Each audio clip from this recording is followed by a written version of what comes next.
Hello, everybody. Welcome to a very special episode of Spring Fever. As always, it is me, XFL Jim, joined by the man himself, Erik, aka Uncle Rico. What's up, my man? Nothing, dude. Just watching Akron be a bunch of fucking idiots. Just living the good life here in fucking Illinois, man. How about you? Erik, currently not a fan of Joe Moorhead. I'm living a great life right now. The conference finals for the CFL were fantastic. We'll go over those here in a little bit. But we're here, Erik.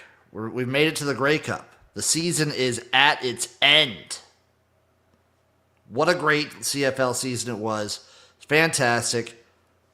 I had a blast.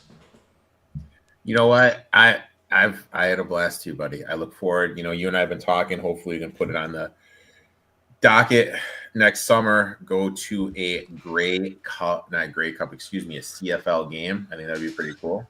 What time in the season works for Erik? I don't know, Jim. I live my life a quarter mile at a time. Yeah, but you're so okay. So obviously the American football season is out. Like you're not going during NFL or college football season. Correct. What are you? I'm not going during the UFL season. Okay. So that gives us the range of like mid to late June till what, the end of July, early August? All right. So let's shoot for July, the weekend after the 4th. The weekend after the 4th of July. So let's shoot for July 12th or 19th. July 12th or 19th. We'll see what matchup we get. We'll see what we'll do our best to make it there. Erik, the conference finals are behind us. We have two teams, crowned champions, one in the East, one in the West. The Toronto Argonauts bested the Montreal Alouettes 30-28 for the Eastern Conference Finals. Do you feel with how Montreal, ended the season, it hurt them in this game? No, I think 5 turnovers hurt him in this game.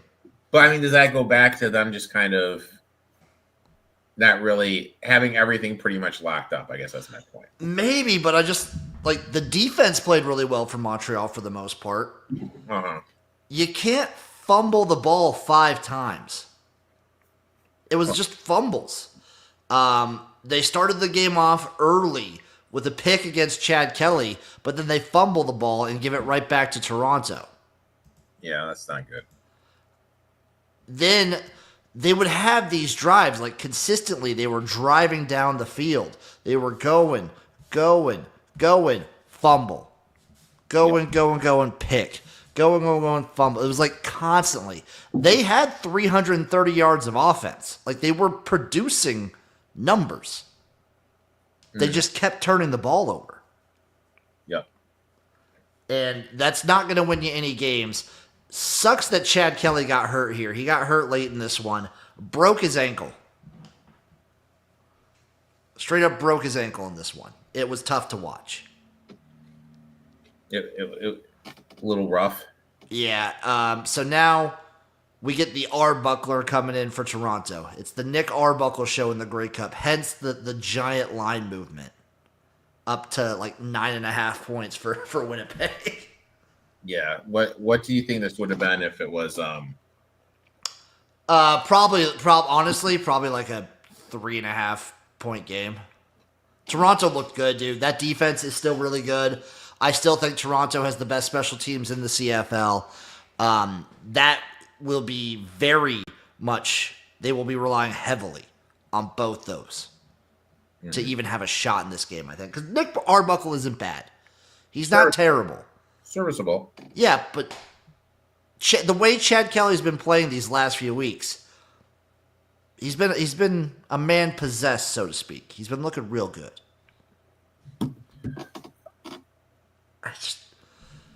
It's hard not to call it a disappointment for Montreal. Favorites, they were the favorite like going in the entire season. Just tripped up at the end. Mm-hmm. The turnovers are what did it, dude. You can't turn the ball. Like, I mean, like, dude, like, how can I word this? I feel that pressure game reps are the best. And when you get out to a commanding league, like I was saying, it's just too much for these teams, if that makes sense. Like, if you just are kind of, I don't want to use the term half-assing. coasting. I think that that's kind of the thing that we got to look at. Like, They had it. If they don't turn the ball over here, they're winning this game comfortably. You're kicking yourselves. Baba Sticky asking, Arbuckle the next Jeff Hostetler? hard no. You don't trust the Arbuckler, Erik? No, I don't. I like that, man. We also had Winnipeg once again trouncing Saskatchewan. The Bombers win this one 38-22. And honestly, from watching this one, didn't even look that close. This one was bad. Saskatchewan had no answer defensively for what Winnipeg wanted to do. They were getting eaten alive through the air. Mm-hmm. Zach Carlaros was feasting. Dude, 19 for 26, 301, and 4 touchdowns. Jesus. Yeah. Kenny Lawler in the first quarter was like 2 catches for 99 yards and 2 touchdowns. Jesus. And don't forget, we hit Oliveira over 20 attempts. I think we hit almost everybody over. We hit Oliveira over. So we hit Oliveira over. Do we remember what the stats were? What the lines were? I think I have it. They're all in the mid-50s. I think there's one of them we missed.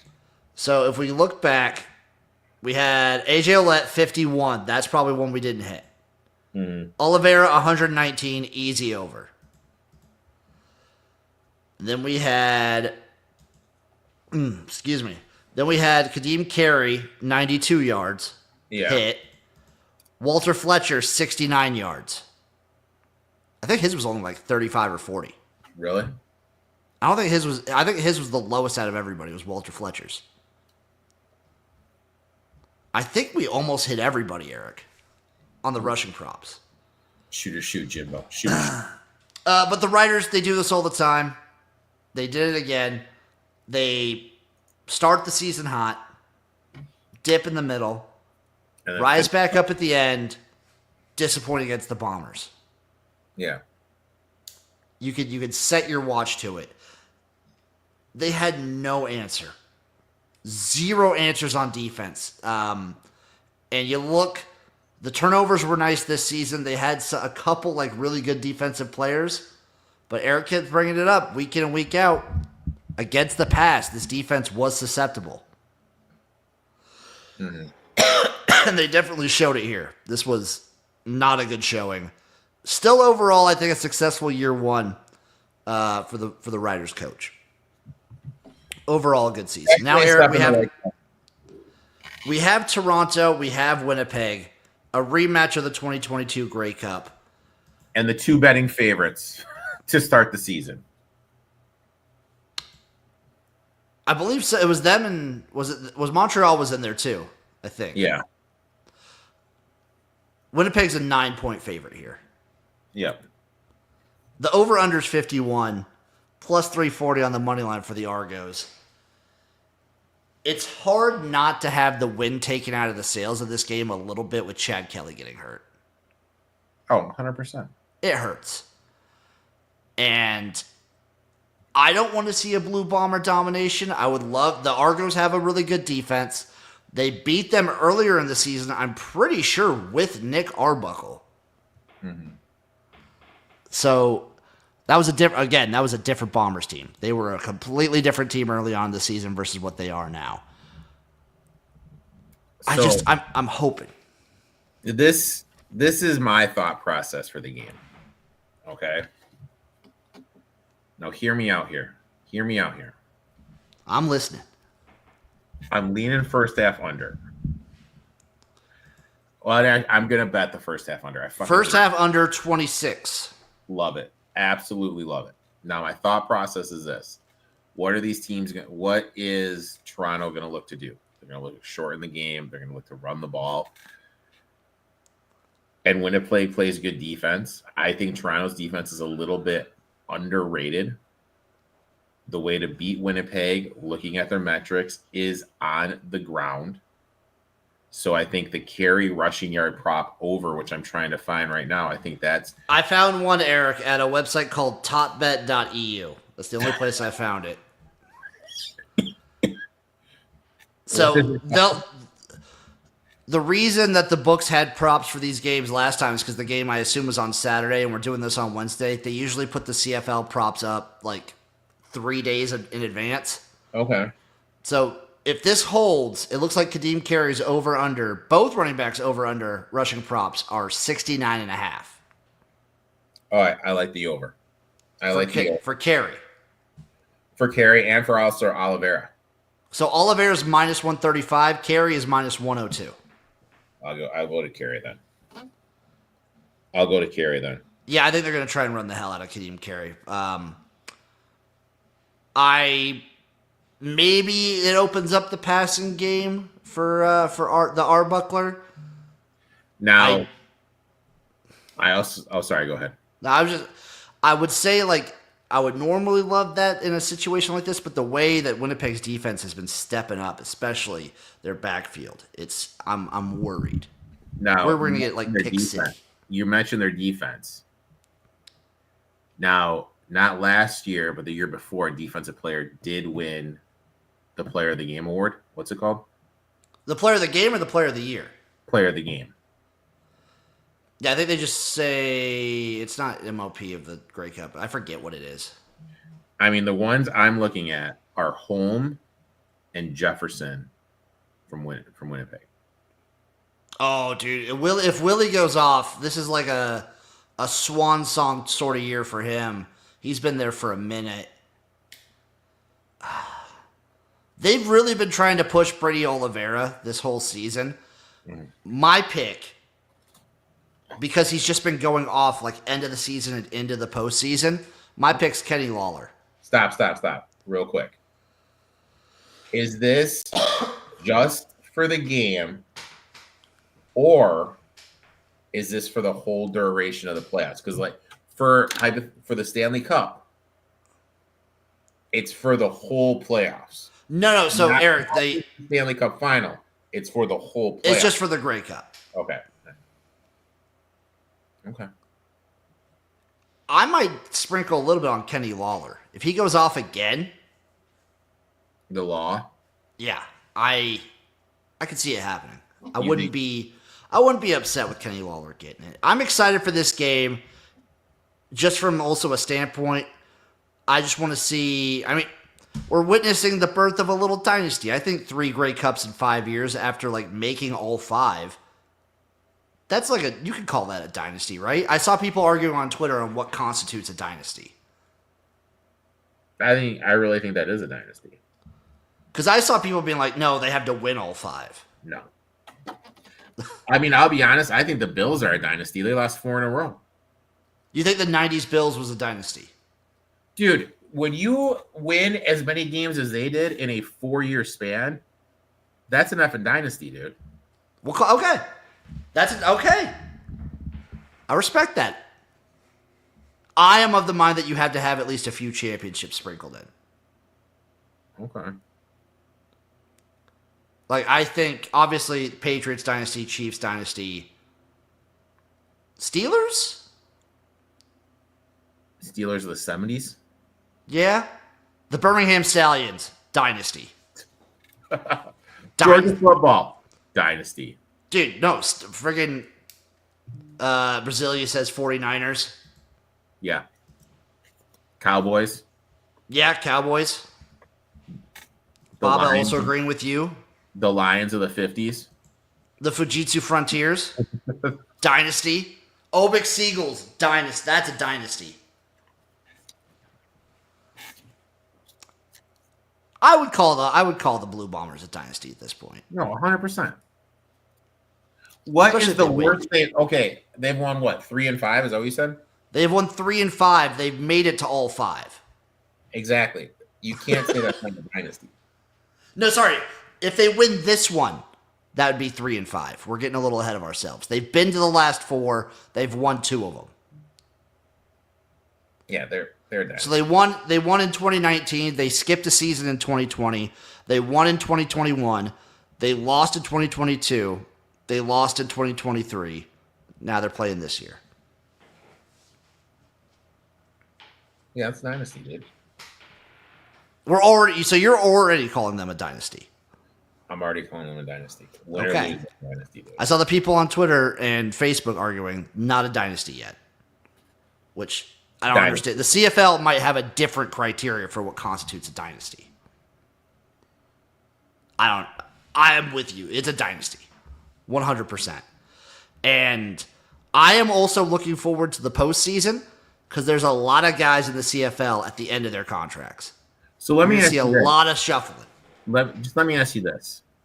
Obviously, the hero of Detroit, Jake Bates, played in what the UFL did. You know, we've seen Aubrey come up. He's made it. My question to you is this. Why don't any of these CFL kickers get an opportunity?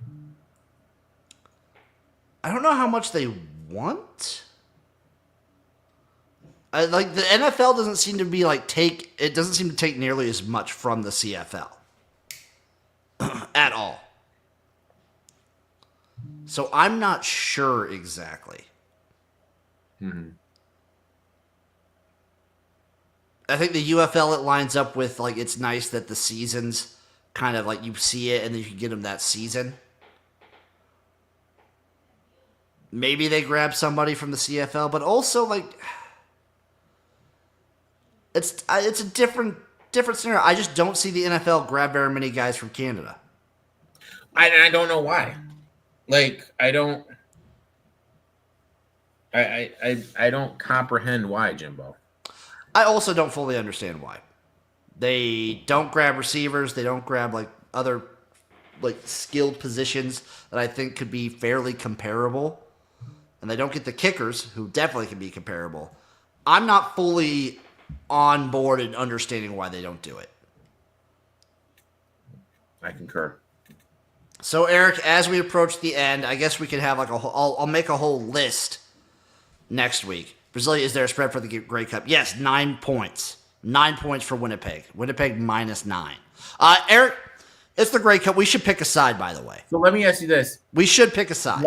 Last year, Montreal, was the underdogs, but they were hot, though. You and I both liked them a lot. What is the game script for Toronto winning? Yeah. So I kind of had this down here in my notes. The way Toronto wins this game is their defense steps it up to another level. They step it up to another level, and you get some crazy awesome special teams from what I think is the best special teams unit in the league. Mm-hmm. You get Janarian Grant returning punts crazy yardages, maybe a kick return touchdown. You get great long field goals. You get a defense that is just stifling Zach Collaros, Freddie Oliveira in this Winnipeg offense. And you keep it close. You keep it low scoring because you can't rely on Nick Arbuckle to win you the game with his arm. They got it. Their defense and special teams have to make this game happen. Mm-hmm. I'm worried, though, that we saw this sort of Argonauts team without Chad Kelly midway through the season, and they did not look good. Yeah. They have the juice right now, though. They played a great special teams game last week against the Alouettes. They played awesome defense. Mm-hmm. So, so what is it? Run the ball with Gary, limit the turnovers. Mm-hmm. Defense has to be on point. Hope the quarterback for the Hope Collaros just kind of messes up a little bit. He's had moments this year where he hasn't looked. I mean, he's looking stellar right now, but he's had a lot of moments this season where he has not looked good. Because I'm looking at it right now. Brazili asking, is Winnipeg the Chiefs of the CFL? Right now they are. I mean, Toronto gives up the second most passing yards per game. That's not great. They need to step that up. I mean, The way he's playing right now, Zach Collaros will carve that up. Easy peasy. Yeah. Erik, we have to pick a side on this one. So, gun to my head, if I had to pick the side, I would probably pick Toronto because I feel this is too many points. I'm picking Winnipeg minus 8.5. All right.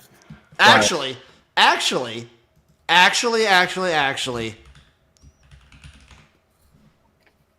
Baba's chiming in. Winnipeg are the Patriots of the CFL, consistent championship appearances. Chiefs are getting there. Let me actually take a look real quick because there's something I wanted to look at. So, Erik, let's go through the last Grey Cup. So, it's a 9-point spread.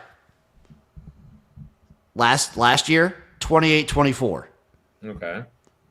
24-23 the year before that. The last time these two played. Okay. 33-25. All right. That's still not covering it. Yeah. Well. 33-12. Bombers beat Hamilton. You'd have to go back to 2019 to get a game that would cover a 9-point spread.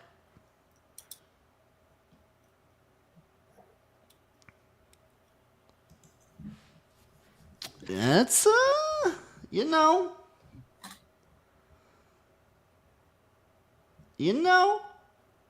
And guess what? Chad Kelly barely played that one. It was McLeod Bethel Thompson.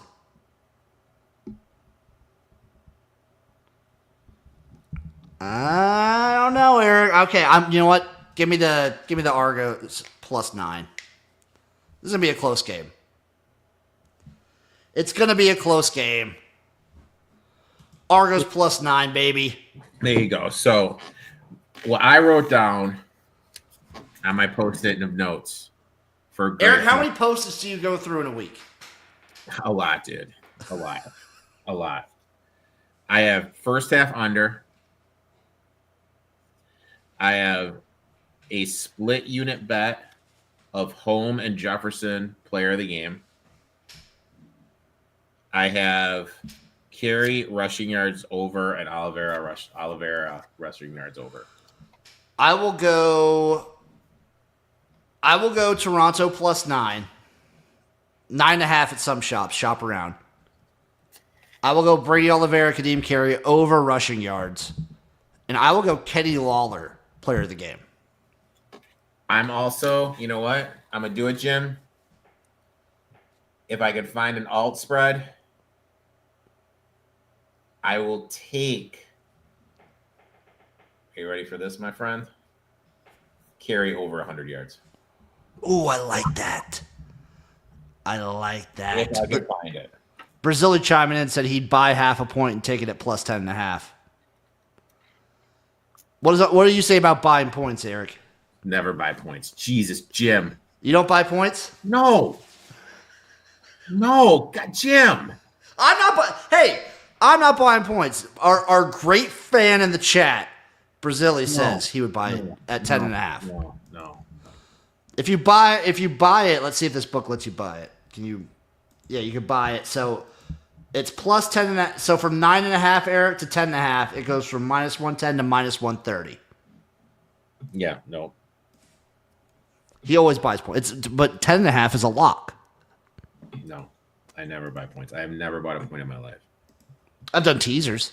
I've never done a teaser in my life. Never? Never. Erik, you haven't lived. You, my friend, have not lived. So I was getting into it. So we'll talk more, obviously, next week of what we're looking forward to in the offseason and next year for the CFL. But before you get into the game, what's one thing you're looking forward? One thing, Erik, that you want to see next year from the CFL? New commissioner. So they're getting a new commissioner. It's our time to talk. It's our time to speak. A better stats page on their website. That would be nice. I mean, the UFL, their stat page. Speaking of which, did you see that spreadsheet I tweeted out at you? That was fucking electric. Shout out UFL analyst. That dude is amazing. That was magical. Erik, I'm pretty sure that guy's like 18 years old. Dude, we should put him on payroll. If I had a payroll, yeah. Speaking of which, I'm bad at my job. Shout out the one and only Royal Retros, the best shot in the game. They have it all. The best merch. They got hoodies, hats, shirts, everything you could want. They have Baltimore Stallions of the America CFL team. They have the Birmingham Stallions from the old USFL days. They have it all over at Royal Retros. And when you go there, use promo code SPRINGFEVER, all caps, all one word, for 10% off at checkout. Thank you, Royal Retros, for sponsoring Spring Fever. Erik, we end the show. I mean, I showed you my favorite thing. You can just get one that says CFL on it. You can also get that. That's great. It'd be like Rob Lowe of the CFL. That's, you know what? When we go to a game, this is what we should wear. Just the CFL Players Association. So I have some XFL merch from 2023 and 2020 that's just XFL. That's all it says. I am gonna wear the CFLPA t-shirt when we go to a game next year. Brasilia is asking, when is the game? Erik, can you guess what time the game is? When and where? 6 p.m. Jesus Christ. BC. Oh, you're close. You're right there. It's 6 p.m. Eastern. And isn't it Vancouver. It's in Vancouver. Yeah. Yep. 6 p.m. Eastern. I will be live streaming the game. Are you going to do it just an exclusive live stream, or can I hop on for a little bit? It'll probably be an exclusive one again, just because I'm still trying to figure out the whole OBS situation of getting people on. I might do a little experiment Friday. I might be toying around with some stuff to see if I can get people on just to try. Uh-huh. So we could try that. And if I can get people on Friday, then yeah, I'll have people on Sunday. But we'll do some experimentation on Friday. It's always good to experiment, Jim. You're damn right it is. Now, Erik, we turn away from the north and we look west or to the very far east. Because you picked some games in the X League last week, my Jesus, friend. how bad did I do? So, game number 1, Sekisu versus Fujifilm. You picked Sekisu. Well, they won 22-0. So they covered. Check that one. Woo! Well, this one, I just had you pick straight up this week. Okay. Then you had IBM versus Fujitsu. And I was blown away by the fact that you picked IBM in this one. Okay. And you were very much wrong. They lost 14-63. They lost 63-14, Erik. You win some, you lose some, buddy. 63-14. So Elecom versus Obic. You went Obic here. That's another one right in your book. 37-7. Our Obic Seagulls got the win. All Mitsubishi versus Oriental Bio. You picked Mitsubishi because you drive those shitty cars around to your little brunches and your little wine tastings and your little whatever Mitsubishi drivers do. Well, Guess what? They lost 7-19. Tough game. Then you had Panasonic versus Nojima. You went Panasonic. Smart man. They won 38-6. Okay. And then we had the Tokyo Gas versus the Fukuoka Suns. And I'm calling it now. I've said it before. We are behind Tokyo Gas, I think, 100%. I think they are our team right now. They're our squad. They won 37-17. A little bit of a heater right now. A little bit of a heater. So if I go to my Twitter real quick, I'm pretty sure someone tweeted out the actual, what the playoff picture is in the X League. I think I have it somewhere. I got it right here. Jim, I got it right here, buddy. You have it right here, the actual playoff picture. So we got, I see the playoffs that they have it. I see the draw right here, my friend. Ooh, they actually have it, baby. Oh, RBT. You got the 1 versus 8. You got IBM against Fujitsu. Rematch. 4-5 is the Gas against the Challengers. Panasonic against Kobe, and then the Seagulls against the Rise. So we get the Seagulls Rise Saturday. Not this Saturday. They're obviously a full week away, which is nice because then I get a full weekend of just X League. I mean, Jesus, are you going to just be in heaven? Erik would be very happy. I mean, And then we get December 14th and then December 15th. And then it's the final leg. It's the Rice Bowl. So would you be more comfortable as a Cornhusker fan having an OC from the X League or Dana calling the plays? Dude, I love that we got Dana. Just love it. I love it. I love the move. I'm here for it. We'll be talking more about that on the college football tailgate. Tune in this Saturday at 8:30 a.m. Central Time. Nice little plug there for the people. So there's no games this week, right? No, the X League, again, they do the every other week. Sorry. Yeah, every other week. Oh. Hello?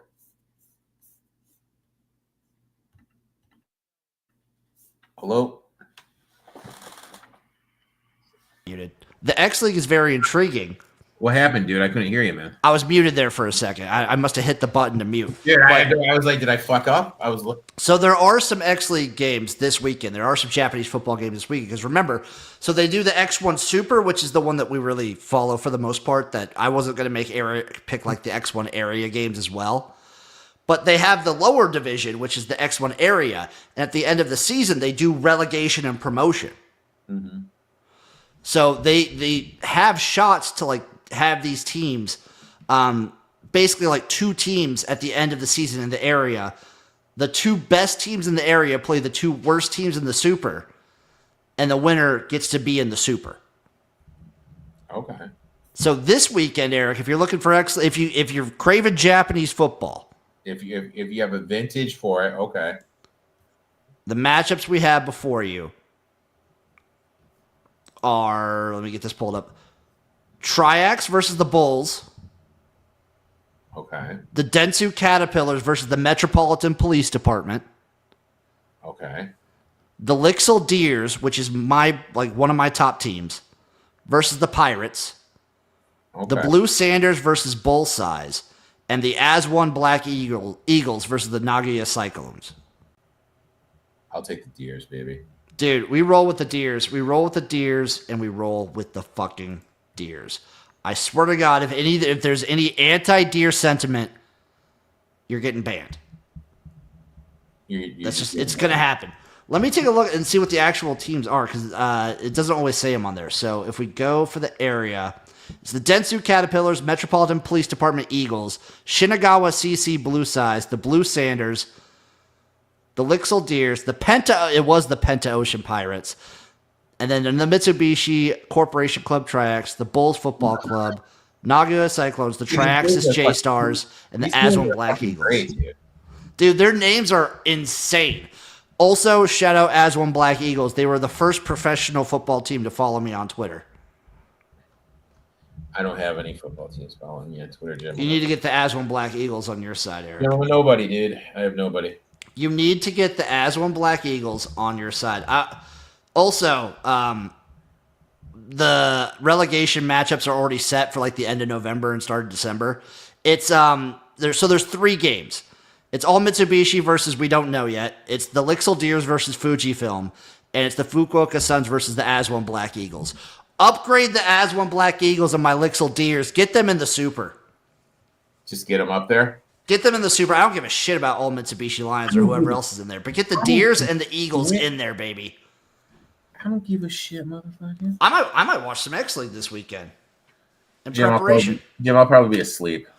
So 10 a.m. in Japan is what? What time is it right now in Japan?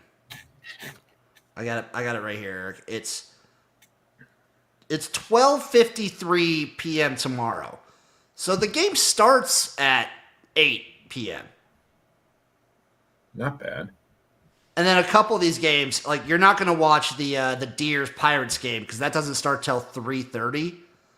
So that's another 2 hours from now. Doesn't start till midnight. Then I'll be asleep. Yeah, you won't be watching that one. And then you can watch the As-One Black Eagles Saturday night, 10 p.m. Saturday night. You'll already be up watching college ball. Oh yeah, I'll be watching. Oh, by that time, Kansas will probably have already put away. Colorado? Yeah, not Colorado. Who they play this week? The frauds, BYU. No. No, BYU supremacy. Let's go Mormons. Let's go CFL. Let's go Argos, honestly. Rooting for them. Let's go the Arbuckler. So who's your pick for most? Let's one more time. Bets For the player game. of the game or? No, all your bets for the game. All my bets of the game. I am going with the Argos plus 9.5. I am going over rushing yards on both running backs, Oliveira and Carey. And then I'm going Kenny Lawler for player of the game. So what I'm going to do, just hear me out, Jim, and don't hate the player, hate the game, okay? I am going to do first half under. Okay. I'm going to do both overs for the running backs. And then I'm going to take my unit, split it in half, and go half a unit home, half a unit Jefferson player of the game.